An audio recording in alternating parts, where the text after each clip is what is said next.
Good evening. If you are following along with our um, year-long Bible reading, this week it would be from Second Kings chapter 12 all the way to 24. Second Kings chapter 12 to 20 is a powerful account of leadership, faith, failure, divine intervention, and profound human choices that has impact. In reading these chapters, you will find a whirlwind of activity, um, kings rising and falling with a terrible speed, nations crumbling, empires clashing, and in the midst of all, stark choices are being made about who or what to trust. So let's go through the account from chapter 12. Chapter 12, you'll see King Joash of Judah. He starts off so well, um, guided by the wise priest Jehoiada. He begins to repair the temple. It's a wonderful initiative, restoring a place of worship. But after um, his godly mentor dies, Joash falters. He ends up paying off um, an enemy king with the sacred treasures that the very Joash who repaired the temple, from the same temple, he actually uh, uh, takes the treasures to avoid the conflict. A good start, but a reminder that commitment needs to be sustained. Chapter 13, we look to the north to Israel, King Jehoiaz and then his son Jehoash. Again, they are stuck in a cycle of doing evil in the God's sight. Israel suffers greatly under the Syrian oppression here.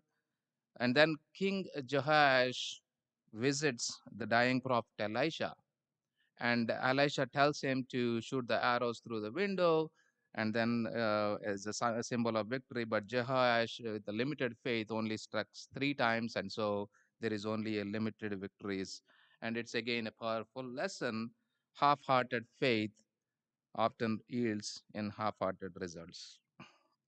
Chapter 14, we see Amaziah of Judah. He also begins with the notable actions executing justice according to God's law, but success breeds to pride, and then he foolishly picks up fight with the Israel king and suffers a humiliating defeat. While in Israel, we see King Jeroboam too. Despite of doing evil, he presides with a long term at the great prosperity, long period with the great prosperity and expansion, and it's a complex display of God's patience and compassion and a delayed judgment.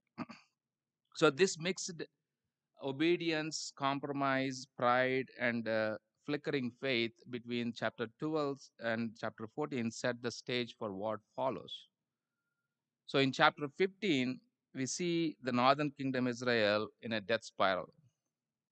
King after king does evil in the sight of the Lord. Zechariah, Shalom, Hanam, Pekahiah, Pekah. It's a story of assassination. It's a story of instability and a nation drifting further and further from God. All the while, during this time, the shadow of mighty Assyrian Empire looms larger. Even Judah, a good king like Uzziah, um, ends up with a pride and a tragedy. And Jotham, his son, while he does better, but cannot fully turn the tide.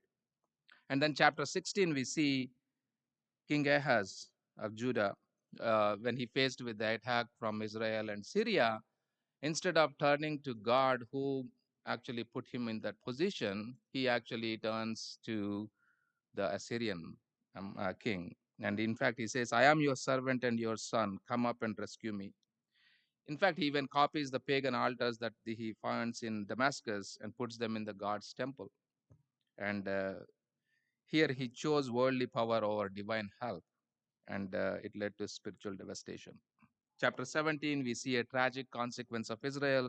Their last king, Hosea, also does evil, and then Assyrians finally sweep and conquer Samaria and deports all the Israelites, scattering them among the nations. This chapter actually gives a heartbreaking diagnosis. In verse 7, it says, all this took place because the Israelites had sinned against the Lord their God.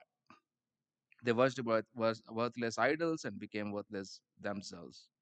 They rejected the commands, God's commands, and ignored the prophets and followed the corrupt ways of the nations around them.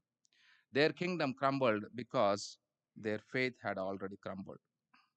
And then in chapters 18 and 19, we see a glimmer of hope in the form of King Hezekiah. He's a stark contrast, and he did what was right in the sight of the Lord.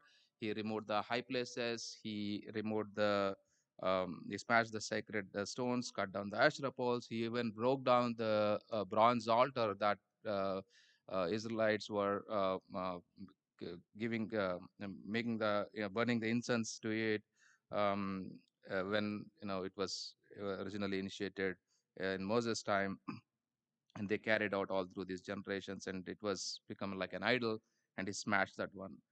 And his faith was tested in the form of Assyrian Empire under Sennacherib. He, having conquered everyone else, he comes unto Judah and he mocks Hezekiah and God. And instead of going after the nations, Hezekiah turns to God. He goes and he humbles himself, goes to the temple and prays. He seeks prophet Isaiah, and then we know the story. God miraculously, by sending an angel, strike down the Assyrian 185,000 Assyrian army. Deliverance came not through human might, but divine intervention. In chapter 20, we see that Hezekiah